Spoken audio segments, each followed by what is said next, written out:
Hello? Hello? No, no. I'm just testing the sound.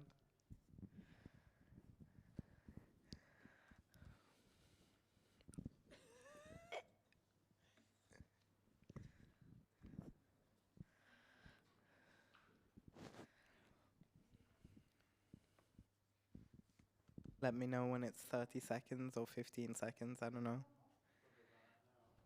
Yeah.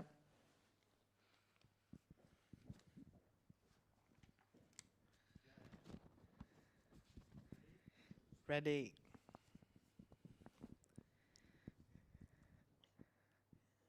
Hello and welcome to Trans Awareness Week's first event, Trans 101. Um, and this year, we're going to start the first event with Trans 101, where we will introduce you to different terms and talk briefly about them. During the week, you will get a more in-depth conversation about trans topics. My name is Isak Bradley. I use he, him pronouns. I am one of the organizers of Trans Awareness Week, Trans Pride, a board member of PKI, which is the patient organization of gender for gender incongruence. I'm an artist and a trans man. And next to me is Vero. Hi, my name is Vero, and I have they, them pronouns, and I'm the second deputy in command of the patients organization of gender incongruency, where you're also a board member, and I was the main organizer behind Trans Pride Norway, and I'm working as a group fitness instructor, personal trainer, and working on a project for creating a gym environment exclusively for trans people, gender non-conforming people, and yeah. Yeah, amazing. So let's start with the first term, which is transgender. Identifying as transgender or trans means that one's internal knowledge of gender is different from conventional expectations based on the sex that person was assigned at birth.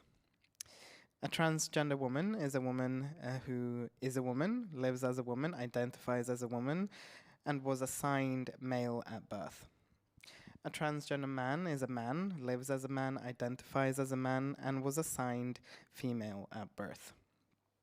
Because the doctor just looks at your genitals and say, "Hey, you're a girl or a boy." There's nothing in between there. Trans is an umbrella term that can also describe someone who identifies as a gender other than a woman or a man, such as non-binary, genderqueer, gender fluid, or some other gender identity. There are many genders. These genders have always been around. We've existed for thousands of years and have been well documented throughout history in various cultures. Today we have a more mindful culture in our attitudes towards gender, as well as better language to help describe and share these gender identities with others. Do you want to take the next bit? Next bit, I wanted to talk about what Yeah. you just talked about, Yeah. because when you talk about history and how things has been documented, so speaking from a personal perspective, and I think a lot of people also have the perspective, like gender is a social construct. It's something that we made up. So within these words that we are using, there's also a meaning with it. And sometimes we change the words, which is the reason we are going to talk one-on-one today, because there's a lot of words for gender and gender experiences. And sometimes the thing behind the word changes historically. And but in order for something to be recorded in history, for someone to transcribe it down or to paint it or in either way make something historically out of it, which is documented historically, it has had to be a thing. It has had to be a category so important that it was a reason to write about it or to create something out of it. So in a lot of cultures, both living cultures and historical cultures, if the gender identity hasn't been a thing, it hasn't been significant enough to be written down or to be talked about or to expressed, it doesn't mean that it hasn't been present in the culture, right? It can still have been there, but it hasn't been a strong enough signifier to describe people, because people would be described either by relation they have to other people, or in terms of what they contribute to, in terms of like vocational skills or anything other. And then gender hasn't been like the number one signifier. So describing people, it wouldn't be natural to start out with a description of a gender identity, but it doesn't mean that there hasn't been a gender identity. No, and I totally agree with what you're saying. And thank you. Some people identify as non-binary and identify as trans, whilst others do not, as there are non-binary people that don't identify as trans.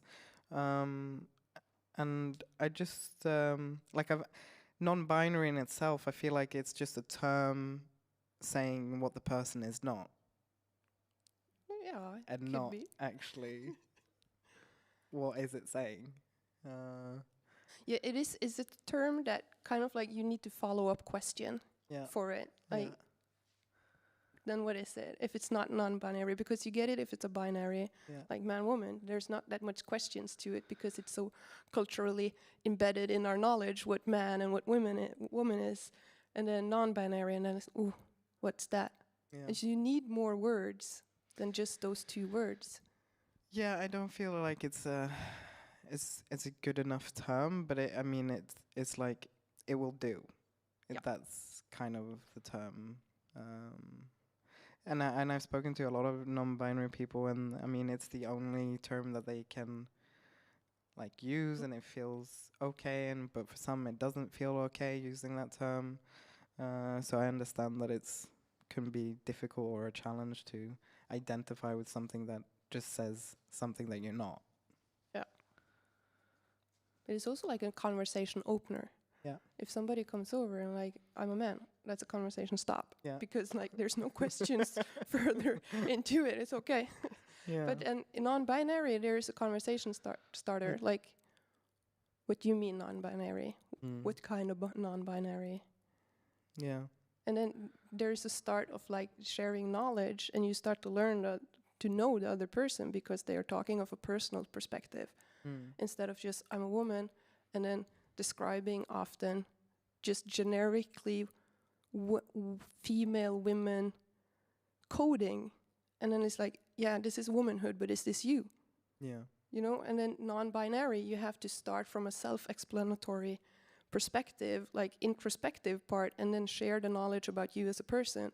As to describe yourself as a cis man is just like generic male descriptors, often, not always, but often. So how much is there you sharing a knowledge about who you are in terms of your gender identity when you're non-binary versus when you're binary, because the binary is often is known. Yeah. Yeah. Yeah. It is and it's also important to recognize and respect the terms someone uses to describe their own identity. A thoughtful way to ask someone to further explain their identity might be, what does that term mean to you? Or can you please tell me what you mean when you say you identify as non-binary or trans or anything, basically.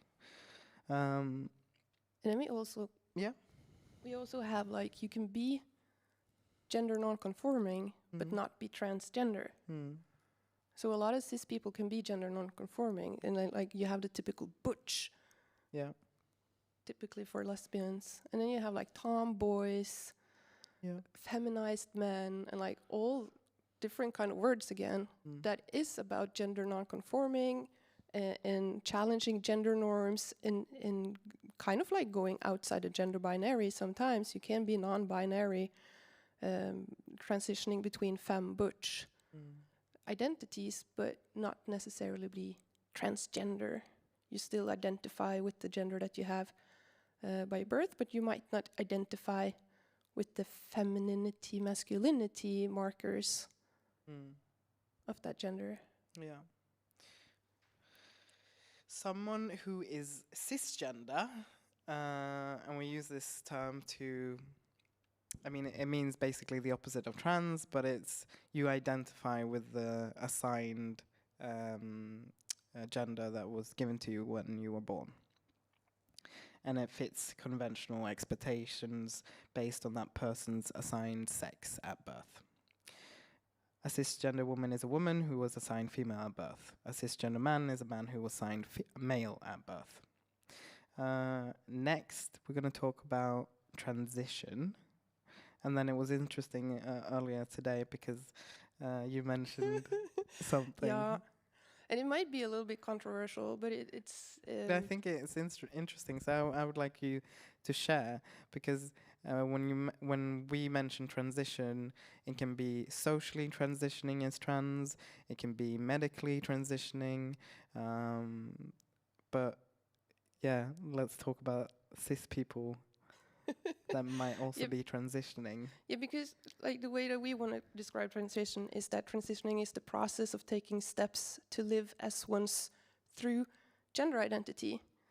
And then kind of like being the existentialist that I am, like taking steps to being who you are is kind of like finding your authenticity, to being your authentic self.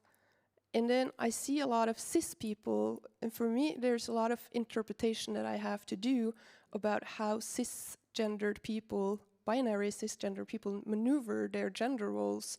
For me, I don't experience gender within myself, but I can recognize other people experiencing gender within themselves. And for me, it's easier to recognize the gender experience that transgender, gender non-conforming people have, because it's a conversation opener. There's more knowledge there because it has to be explained, and I can learn, and so on. But then there's this conversation stopper, like, I'm a man, I'm a woman, nothing more to know.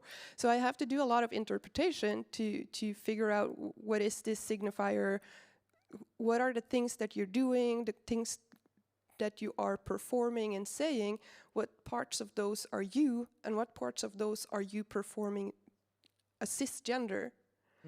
And then a lot of these interpretations, the only conclusion that I can find is that cisgender people sometimes move in what we call bad faith, meaning that I don't think the things that they do necessarily describes or portrays their authentic self, but rather they are trying to transition in to their interpretation of what it's expected of them to do as a woman. Or a man. Or a man. Yeah. And then, so it's kind of like, we have like prescription-free tablets that is like more man or more woman. Like cisgendered people can just like take these vitamin tablets that will help them to get more man. And I'm like, why? What are you trying to transition into? Like, if you are cisgendered and you're a man or a woman, like, why do you have to add something extra? Like, add a performance into it. And I think a lot of like cis people that are hung up, like, I'm a manly man, oh, the boys, the Saturdays are for the boys, and like the typical stereotypes, I think often they might lose themselves. Like, they aren't allowed to self-explore, self-express, and like interrogate with themselves, like, who am I, what do I enjoy doing, how do I enjoy describing myself and performing myself, because it's like, no, I have this recipe that I have to follow. I'm a manly man, so I have to do the manly man stuff, and then losing track of themselves. Yeah. So I feel like that is also some sort of transition, because they are transitioning away from their authentic self over to the bad faith gender roles. Well, they're transitioning into the expectation of what other people expect them to be. Yeah. But back to what transition means for transgender people. Transitioning is the process of taking steps to live as one's true gender identity. Transitioning is different for each individual, and there's no right way of transitioning either. And it may or may not involve medical interventions like taking hormones or having surgery. It might just mean that that person wants to use makeup that one day or a wig, or it's just having voice lessons to help with their voice. It can be small things and it can be bigger things.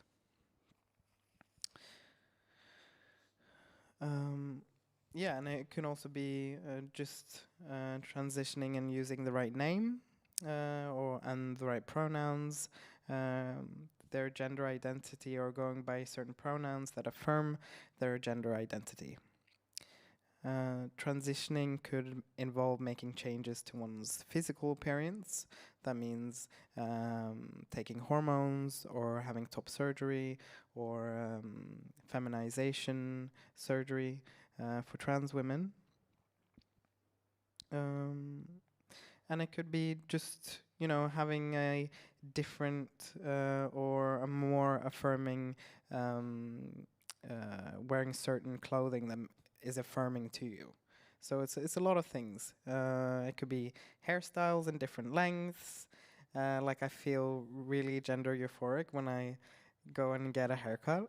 It's like really, really a nice feeling for me. Yeah.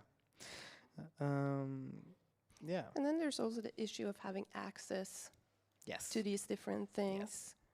Because not all trans people, and especially non-binary people in Norway, don't have public access to healthcare. Yeah, and another thing is transitioning can also mean changing your name legally. It could be getting your gender marker changed legally. That was also one of the things. All right. Do you want to take the next one? I think it's your turn. Passing? Yeah. Yeah. So passing is kind of like, it's related to transitioning, right? So I want to say that I hate that term as well. passing? Yeah. That you pass. Okay, so passing is that you can move around in the public society, in your public sphere, school, work, your grocery store, and people will automatically use the right, correct pronouns and gendered language about you.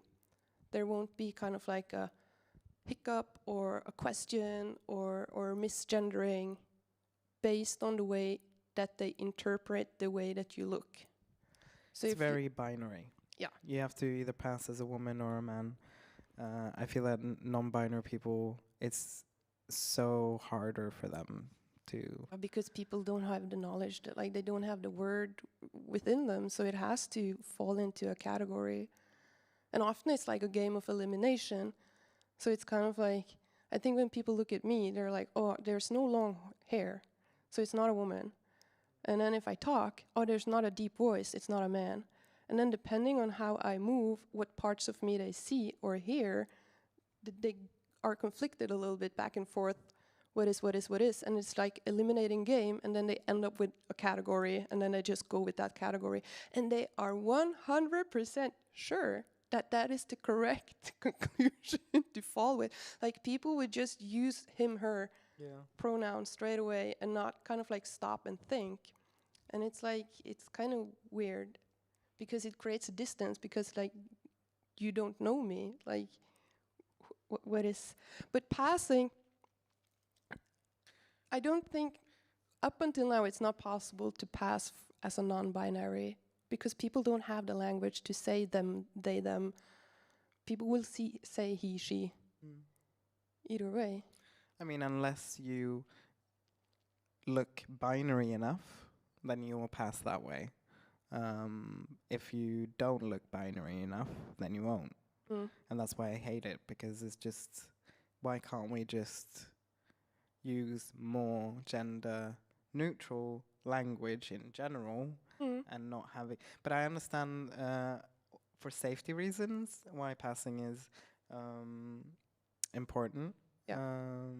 And also even that you might like live a double life and have to live the gender that you don't feel as comfortable in to then feel safe. So yeah.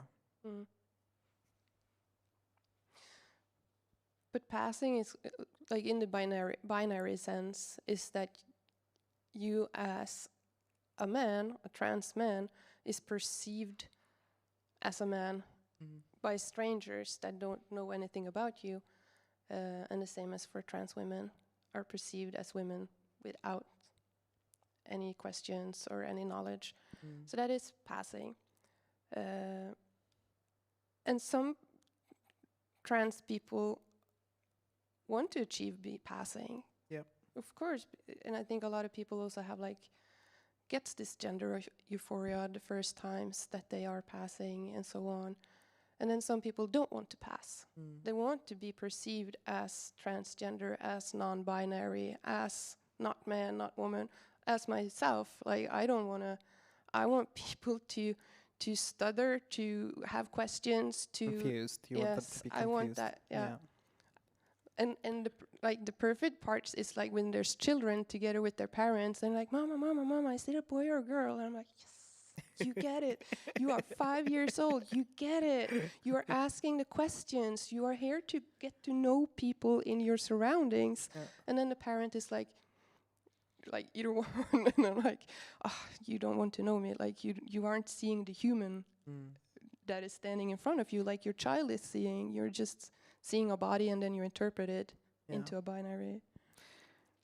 And people might be watching and thinking, why do we also need to have all of these terms? One reason is that you want to feel belonging into something, and a lot of people do identify themselves in different labels. Some people need them and some people don't, and I totally respect that people want these labels, but personally I would want to not have them. But I do understand that it makes it easier to find the people that are like you, or get community and stuff like that. It would be nice if the gender labels were less significant. Yeah.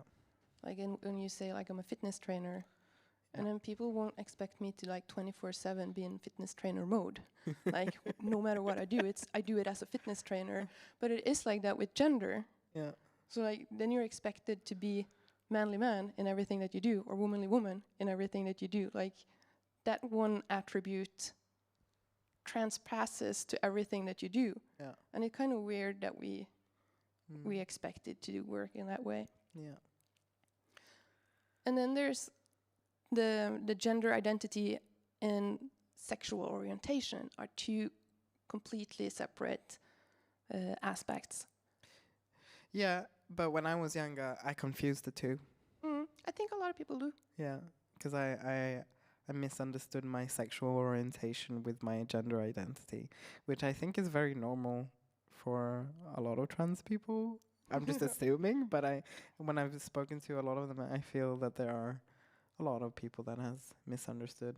And then I'm just so amazed that people haven't as well misunderstood.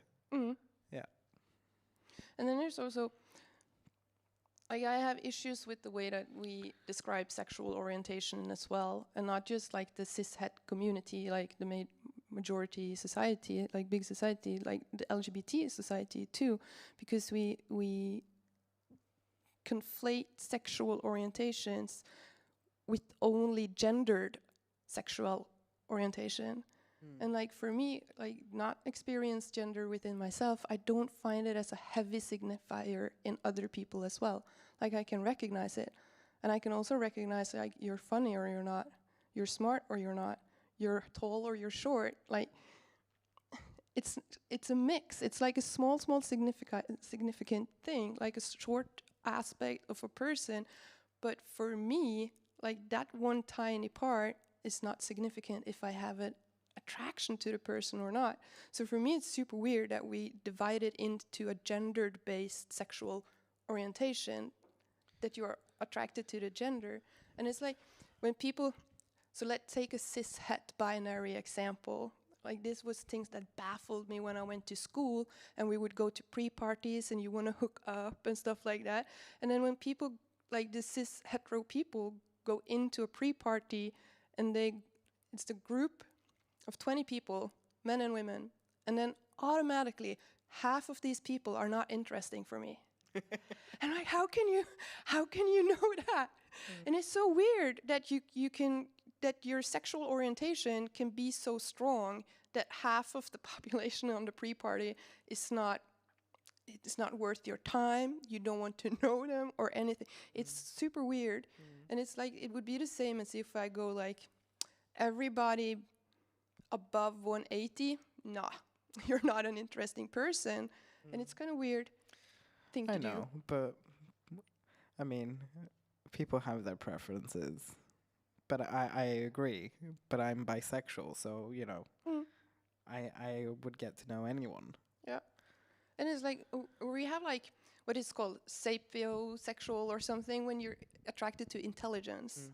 So that's a thing too. Yeah. And then you have like attracted to humor or other kind of markers. And I think it's weird that we don't lift those sexual orientations a little bit higher up, because we only give room and visibility to gendered-based sexual orientations. Yeah, it's strange. Yeah, it is. It is. Yeah. Another thing that we're gonna talk about is, but I'm gonna like give a trigger warning just in case people don't wanna hear this, especially for trans people. We're gonna talk about dysphoria, so you can put on mute if you want. And then when I do like this, we are done talking about the dysphoria, because they won't hear it. If So this is the signal. Then you can unmute us again. So gender dysphoria, and I have like a description of what that is, but I don't feel that it's good enough, because it's not, as a trans person myself, especially in the beginning of my transitioning, when I hadn't started hormones, or I just got like my first binder and all of these things which are gender affirming. I had a lot of gender dysphoria, and I still do, but it's not, and it can vary from day to day, and it depends on how my mental health is as well. But some people can't go to work, they can't go to school, they can't leave their house, and it can give you physical pain. So you could be paralyzed laying in bed all day. But I'm going to give you the description of what gender dysphoria is. Gender dysphoria describes the feelings of distress some people experience due for a sense of incongruence between one's assigned sex at birth and one's gender identity. There are different varieties of dysphoria, shaped by a person's environment, and can be influenced by the perceptions and behaviors of others. So if you're a trans person and you are in a probably a transphobic environment, you will then experience more dysphoria, because it would just be repeating. People will dead name you, and dead naming means that they will say the old name that you don't identify with, or they will misgender you. When that happens, you will experience more gender dysphoria. Gender dysphoria can change in nature and degree with different contexts and other factors. Gender dysphoria is not the same as being transgender, and you don't have to be transgender to have dysphoria. Some trans people don't. So it's not like you need to have it. It's just if there are people that do have it. Everyone experiences dysphoria differently, and it can be very small things that is a big thing for a trans person, but it could be from riding a 2 masculine or too feminine text, depending on which emojis you use. It could be if you have less hair on your body or more hair on your body. It could be facial hair. It could be not be facial hair. If we're talking about trans women or femme people or masculine who wants to have hair on their body, it could be different things. And then you have top dysphoria, as I like to call it, and you have bottom dysphoria, which is also a thing. Do you have any? Yeah. Because we're talking about gender dysphoria and like body dysphoria, so it can be a physical thing with the body. But it can also be emotional. Yes. And kind of like, like you said, with what kind of emojis you use. Like, how is my language being interpreted? Yeah, is like it too feminine or is it too masculine? Like all of those things. And I'm not sure if this is gender dysphoria because I haven't experienced this, but I'm gonna ask you anyway. But like, as a non-binary person, what I've heard before is like some non-binary people can't dress too feminine or too masculine, so they have to like try and find like a balance in between. And if they feel that they're leaning more to one side or the other, then this takes a lot of time. Oh, it takes a lot of time. Yeah. And it's insane when I have bad days, because when I'm alone, when it's just me and my body, everything is perfect. Like, I love my body. It's a beautiful body. I look good. I feel good. I feel at home in my body. And then I have to go outside. And then people are going to look at my body and not interpret it as the way I do. Yeah. And it's like, so I have to dress like almost as a shield, negotiating that interpretation that they do. So then I have to kind of like up the masculinity game, okay? And then I'm not that good with fashion to start with. And then I have to kind of like interpret as cis hetero people will interpret the clothes that I'm wearing. And like, for me, it's just clothes. Like, I want to stay warm. Yeah. I want to stay comfy. I want to be able to move, but I also want to look good. I want it to be cool patterns or fabric. There's a lot of stuff that my clothes has to do at the same time, and it's not possible to do. But everything is still inside my head because I'm interpreting how people will interpret what I'm trying to convey. So it gets to this loop-de-loop that you go through, and then you just sit there and stare at your closet, and like, there's no piece of fabric that can do what I need it to do. I think you need to start making your own clothes. Yeah, but I can't. But so we don't have the time for that either. Are we short in time now? No. I mean, no, I mean making your own clothes. Yeah, That's and then, what I mean. but it kind of like, so it gets into this piece of despair. Like, you can't find like this piece of fabric, oh, putting this together, and sometimes you can do, and then like, okay, now I have a good match. This feels good. So in a high confident day, you're like, okay, I don't care how people interpret this. Like, these pants are manly pants, and this top is a feminine pant, and then together we are a nice trinity of whatever. I don't care. But other days you care, and then it's so annoying because I kind of like, you go out and then people look at you and you don't know what's going on in their head. You don't know what their eyes are perceiving, but you perceive that their eyes are on you. And I just like, sometimes I just want to go up and I'm like, fuck you. It's like, stop this. You do not have the right to interpret me. But that's not an okay thing to do either. So you kind of like, you lose your self-governance kind of thing because you don't have the same options for clothing signifiers because all the clothings are binary clothings. Like, why can't we have like a non-binary section at the clothing store and then we just all agree like these are to be interpreted in a non-binary way? Like, then I would just go shopping there. That would make it a lot easier for me. Well, luckily now there are some companies that are not gendered, as in that you can get non-gendered clothes. I mean, we've always had unisex, but I don't really like But it's the term either. But yeah, if you have any questions, just write them in the comments, and then someone here can ask that question. feel free to join the Yeah, conversation. Yeah. If there's something that we have forgotten and you want to also add, then feel free to do that. Now we're going to go back to the terms.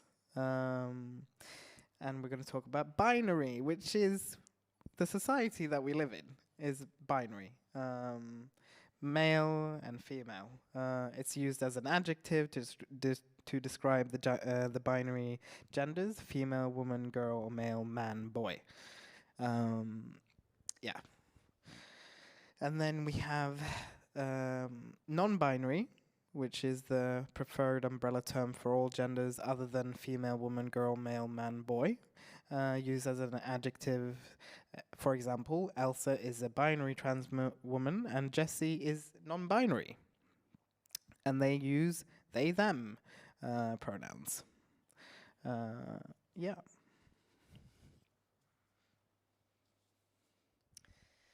Do you want to talk about gender fluid? Yeah. That's also an option. Yeah.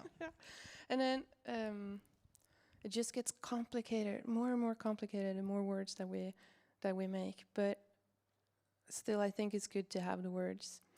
So gender fluid refers to someone whose gender identity changes over time, or over time and space. So a gender fluid individual can identify as any gender or a combination of genders at any given time. And on its own, it can be used as an umbrella term to describe anyone whose gender changes. For example, a bi-gender individual who feels more strongly male sometimes or more strongly female other times may identify as gender fluid. But then you're still within the binary, right? Between man, woman, or so on. You can also kind of like expand on it and like be fluid, like moving through a lot of different gender identities. Yeah. And some people, it might change like throughout the day. It might change depending on what kind of activity you are performing or where you are located, like physically, your environment that you're in. And for others, it might be fluid over the passing of months, years, like a more longer stretch of different gender identities. Yeah, I watched this video where there was this gender fluid person that described how it was for them, and it was like, today I'm putting on this.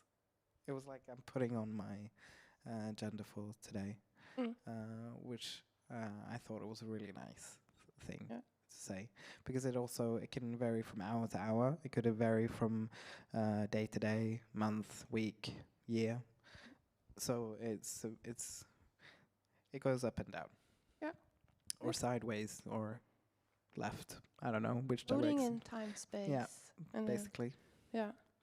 And then you also have like these new words. Can we call it that? Or it's new for me. So, but it might have been for a long time. And then there's something called xenogender. I hope I pronounce it right. It's with an X, xenogender. And it's like an umbrella term for non-binary identities that cannot fully be described through their relation to concepts typically used to describe gender, such as male, female, woman, man, masculinity, femininity, androgyny, and so on. So instead, the xenogenders can best be described through how they relate to things or beings or concepts that most individuals don't think of as having to do with gender, such as animals, plants, things, or concepts. Like taking on perhaps a spirituality to it, or linking it to nature, or having like metaphors for it, like other abstract concepts. So it's like linking your gender identity to things that we normally don't link to gender identity, to the already gendered words that we have. And I think brings us also back to the first things that we said, that these words, sometimes there are new words that emerges, and sometimes the meaning behind the word changes as well. And then when you can't have either one of those options, I think that's where the xenogender comes in, that you have to use a different set of language in order to describe it. So the language that we have to describe gender identities and gender expressions, they don't quite fit. And then we have the xenogenders, putting them in. That makes sense. I like that language evolves and doesn't stay stagnant over here. Yeah. So it's good that we have new words. And then the opposite of xenogender has to be anthrogender. So anthro means human, right? Okay. So you can have like anthrocentric view of the world, meaning that you see it as the human in the center of the world, and you describe everything out from the perspective of human. Or you can have an ecocentric view of the world, viewing the world as an ecosystem. An anthrogender is a term that refers to any gender that is not xenogender. Okay. Meaning that any gender which can be primarily described in terms of how it is or is not related to manhood, womanhood, masculinity, femininity, androgyny, neutrality, or any other commonly used term to describe human gender. Yeah. So those are kind of like opposites, but they don't have to be. So there are mixes where you can combine them together, that you partly have like an anthrogender experience from being, for instance, female femininity, but you can also link it to a xenogender, linking it either to spirituality, nature, and the abstract concepts. Well, I learned something new now anyway, which is good, because I haven't heard... I think I've heard xenogender before, but I've not heard the opposite, which is anthrogender. I've not heard about that. So thank you. And then we have, I hope I'm saying this right, neutral and agender. Do you want to... Neutral. Neutral. I don't know. You have a much better French pronunciation because of I it. studied it at school, but I did get a really bad grade. So, but I think I'm saying it right. Neutral. Neutral. I like that pronunciation because it is from the French new. So it's derived from that. And it's like when one feels neutral in the gender or rejects the influence on gender on their person. So like basically me. And then sometimes the non-gender is used similarly. So I'm like, these words are new for me. So, but so I use like agender, non-gender, gender rejecting sometimes. But would you use neutral now? Yeah, I can use that if I want to be a little bit France. Yeah. If I want to be no, and then identifying as neutral or agender is not indicative of one's autonomy or birth assignment or pronoun use. So they can be used in conjunction with another gender, for example, neutral woman. Yeah. But all these things are new to me, but it kind of like signifies how complex things are and how lacking the language that we have is. And also that like gender is a personal thing, and if you want to know somebody's gender, you have to know them as a person, and then you need more words than just one word. Yeah. And then we have cishet. Oh, we have said that a lot, explaining it. We haven't explained what it means yet, which is a contraction of cisgender and heterosexual, and means literally that a person is both cis and heterosexual. However, it also has a connotation of being cis-sexist or heteronormative, and is often used to point out when someone is making cis-sexist or heteronormative assumptions. Typical cishet. It is not generally regarded as a neutral descriptor. Yeah, that's what it says. I disagree. It depends on the tone of voice. Yeah, of course. Because cishet it's the majority, right? So it's the dominant society that is cishet, and kind of like you need to describe dominant society as well. And this is kind of like also why we have you know, like the will to knowledge, knowing about other people. And then the second that you start describing someone, you do that from a perspective, and often you do that from the dominant perspective, like dominant perspective of society. And then if you start describing someone, you are also othering them, like pointing out that when you start describing, you do that from having a perspective of something being a default, and then this is not the default, so it has to be named, it has to be claimed, it has to be spoken, right? And that brings us back to the historical things, because in earlier historical societies, was it significant enough to describe someone in a gendered manner or so on? Like, would you other them there, like we do in our modern Western America society? I mean, Euro-American cishet society. probably wasn't a term back then. This is a modern term because there are more and more people that identify within the queer community, and cis people are the majority, and is also white, heterosexual, and Bushiasi, Protestantic Christians, yeah, and so on. yeah. Yeah. But I think that a lot of people, when they react to this, like, oh, I'm not cis hetero, like I'm not cis, I'm not het, like you can't name me. I think they are reacting to this like they are being othered. Yeah. That is the reaction, not necessarily that everybody kind of like knows what is going on, but I think that is the feeling, like, why do you have to describe me? I am the default. I don't need to be described. And it's like, yeah, you need to be, because we need to up the ante a little bit. Like, you can't have this total domination of what is perceived as the default setting for human beings. Like, cis hetero is also a setting.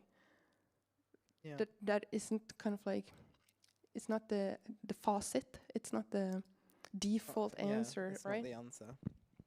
No.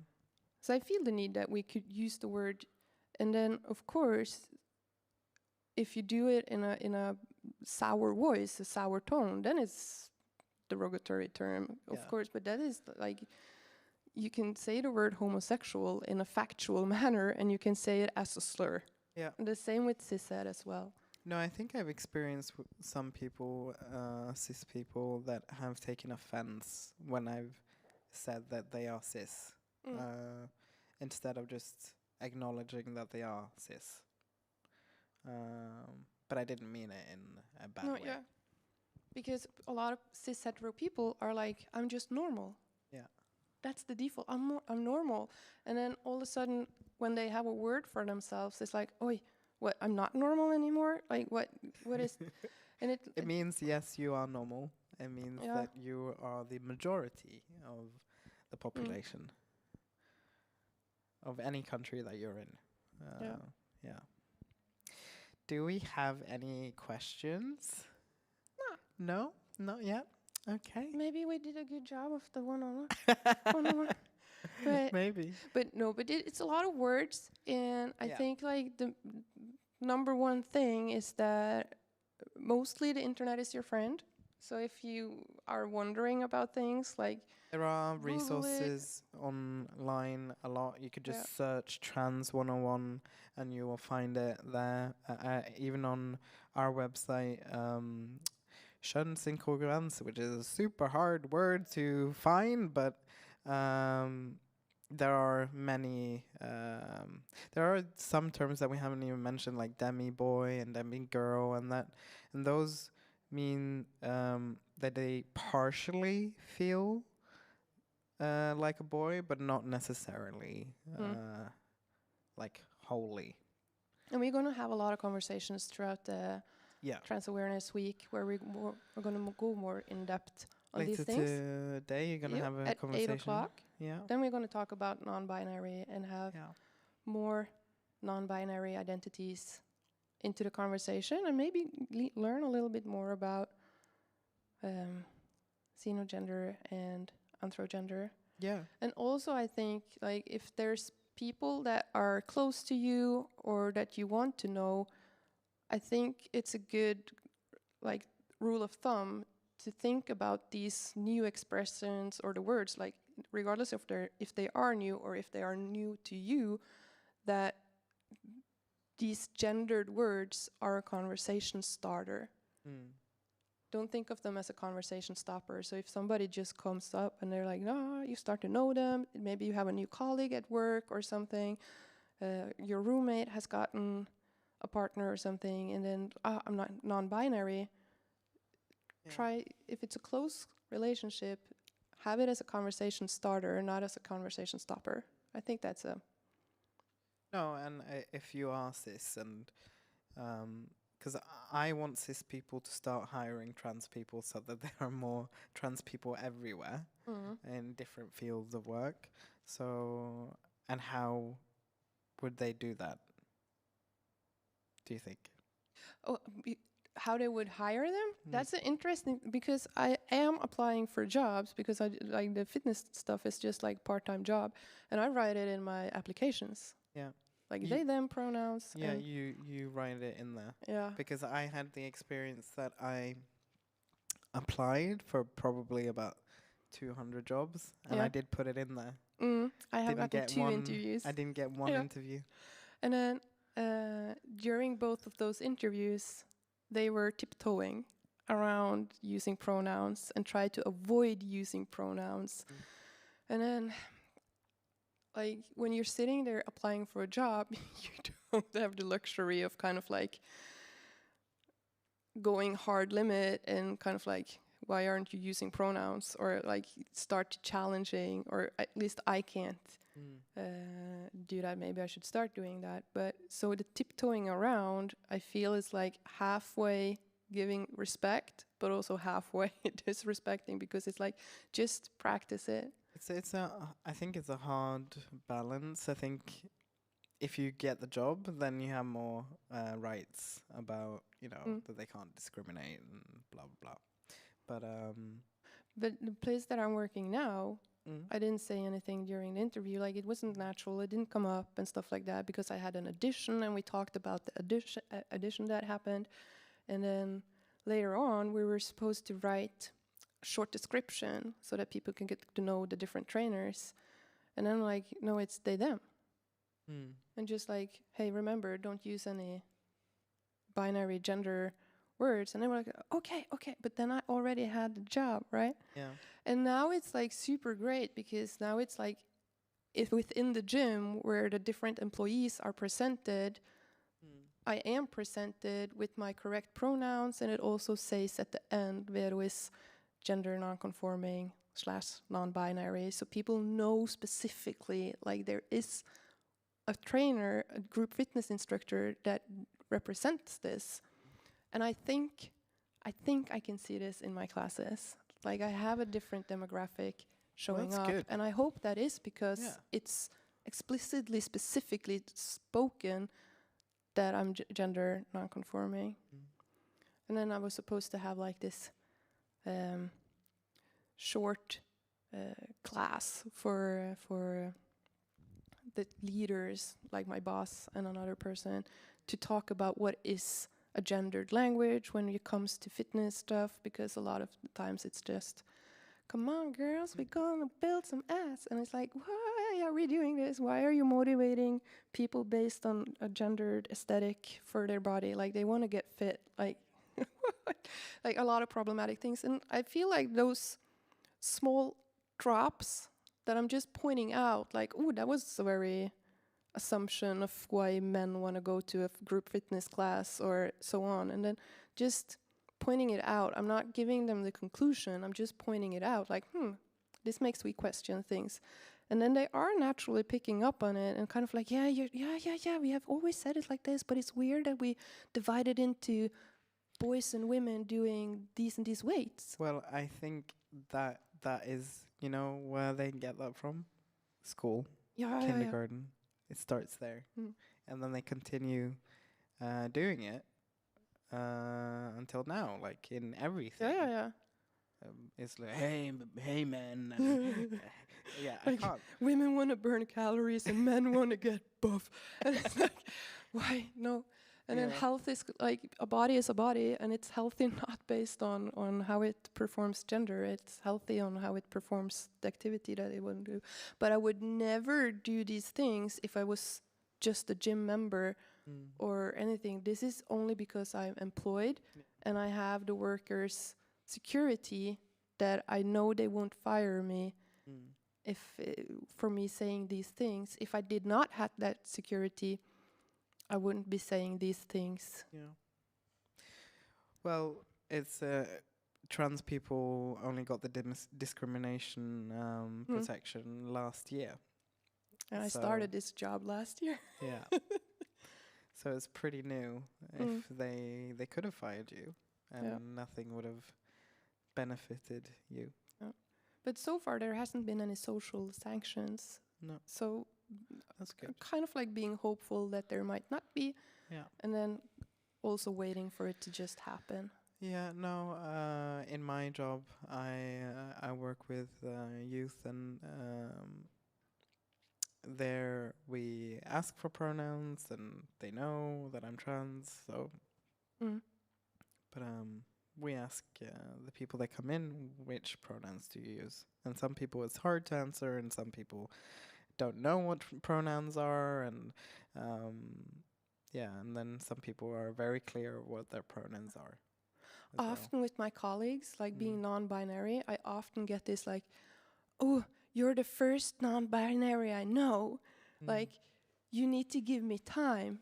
Like, I will do some." Why? I don't know. And it's Why? like they're like, Why? "Oh, I totally respect this, and this is so cool. You're the first like transgender or non-binary person that I know, and Yeah. I'm gonna try my best to use the correct pronouns. And then if I mess it up, just let me know. Just smack my hand or something. Just- And then putting the labor on me Yeah. to train them into doing. I'm like, but they are saying this with like sparkly eyes and like, oh, I want to be an ally and all of these things. And it's like you giving me permission to kind of like smack your hand from doing the like, no, do the job yourself. I don't want to do that work for you. You have to self-discipline. And if you're going to call it respect and allyship, you need to self-discipline on it. And then Yeah. of course you can mix it up, but like that's the same as using the wrong name for your new colleague. Like using the wrong name, you say, "Oh, sorry, I meant blah blah," and then it's nothing more. Yeah, it's very strange that they put the responsibility on trans people to then let them know if they've done something wrong instead of them realizing themselves that they have done it. Because it takes away the stress, because then the transgender person has to do the reaction and do the training and the disciplining, and then they're like, "Oh, as long as I don't get a reaction, I'm safe." And it's like, I don't want to react 7 times per day. I No. want to be there focusing. Or even more than that. Yeah. And I don't want to have that like, pay me then. If I'm here to discipline you and do behavior modification on you, like 700 kroners per hour, that's Yeah. my consultation fee. Yeah. Like, either you I can train you, but then you pay me, okay? Because it's a lot of work, and it's harder for me to do that work than it is for the cisgender person to do the work. So I'm getting provoked. Now, we've gone through basically all the terms that we have found. Is there anything else that you would like to talk about as a Trans 101? What about when you were young, right? What would you like to know? If you remember when you were young. You can choose. Yeah. Like, it's your choice. It's not like and that you can mix it up if you want. Like, changing your pronouns is not a once in a lifetime thing. It doesn't have to be. Like, you can try it out. Try it out with your friends, or go to a summer camp, or with your partner or something. Just, hey, can you start using these pronouns and test it out a little bit? Maybe write a little bit about yourself. Like, write your CV and then use the pronouns that you want. Just feel how it is. Try it out. It's not you're not obligated if you want to try out a different pronoun or if you want to use different pronouns or multiple pronouns. And that's another thing too. If people have multiple pronouns, you use all of them. Yeah, and you use them in variation. Like, you don't like if a person, like I think I've heard people say that they use they and slash she, and then they think that they should only use they because that comes first, like the pronoun comes first, but it's not like that. Yeah. And if you are uncertain, then you ask. Yeah. How is it? How is it you'd like me to use your pronouns since you have two of them, or could be three or four? And then usually when I've asked, it's you use them in variations. That means that you don't dominate by using one pronoun. You use them both, but in variation. And then also using a specific pronoun does not obligate you to use the default associated gender expression to it. Like if you want to use he him, you don't have to start fixing cars or wearing pants or cut your hair whatever short you want or and still like, use them. yeah. Yeah. So you don't have to change everything with yourself. You can change just your pronouns and still be the same that you are, and or you can just change your clothes and like you don't have to do it in a binary manner. And you don't have to do it like somebody have done it before you. You can do it how you feel comfortable. There's no obligations to it. Like have fun, self-explore. Yeah. And I think that is important. And also stay safe, because it's not everywhere that is possible as well. So hang out with us, like join the Trans Awareness Week. Yeah. And we have so many events this week. I think in total 31. Yeah. Yeah. Then last year we had only 4 days. This year it's from the 13th to the 20th. And we're gonna talk about To do the sign. what? We are What done sign? with talking about body dysphoria. I never did the sign. Oh, well then apologize. We had a long. Yeah. Okay. Yeah, but anyway, I think they realized that we were finished. Yeah. Yeah. But anyway, Thank you for having me. thank you for coming. And then, And you're gonna have a conversation later on at as well. 8. Yeah.